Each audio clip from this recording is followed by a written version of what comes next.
Hallelujah, परमेश्वर के नाम की स्तुति हो। और मेरे में यहाँ पे इस प्रकार लिखा है, यीशु ने उससे कहा, मार्ग और सच्चाई और जीवन मैं ही हूँ, बिना मेरे द्वारा कोई पिता के पास नहीं पहुँच सकता। What a declarative statement of Jesus, my dear people of God.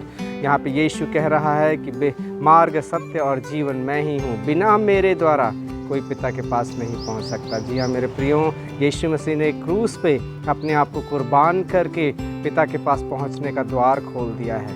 आज तक इस पृथ्वी पे किसी और ने ऐसा स्टेटमेंट नहीं दिया है, केवल और केवल यीशु ने ही इस स्टेटमेंट को दिया है। और वह कहता है कि मार्ग, सत्य और जीवन मैं ही हूँ, और उसके आगे बढ़कर वो कहता है कि बिना मेरे द्वारा पिता के पास कोई नहीं पहुँच सकता। जी हाँ मेरे प्रियो, आज अगर हमको उद्धार की आवश्यकता है तो हमें मेमने या बैलों के लहू पे नहीं, बलिदानों पे नहीं, परंतु यीशु के बलिदान पे, यीशु मसीह के उद्धार के कार्य के ऊपर विश्वास करना है। और जब हम यीशु मसीह के बलिदान के ऊपर विश्वास करते हैं, तब परमेश्वर अपने द्वार को खोलकर हमें स्वागत करता है, हमारा पिता से मेल मिलाप होता है। तो आज जैसे हम इस दिन में हैं, तो अपने जीवन को हम जांचें और परमेश्वर पिता से मेल मिलाप करें, क्योंकि वो कहता है मार्ग, सत्य और जीवन मैं ही हूँ। आज अगर आप जीवन में मार्ग की तलाश में हैं, सत्य की तलाश में हैं और जीवन की तलाश में हैं, तो यीशु यहाँ पे कह रहे हैं कि मैं मार्ग, सत्य और जीवन मैं ही हूँ, बिना मेरे द्वारा पिता के पास कोई नहीं पहुँच सकता। परमेश्वर इस वचन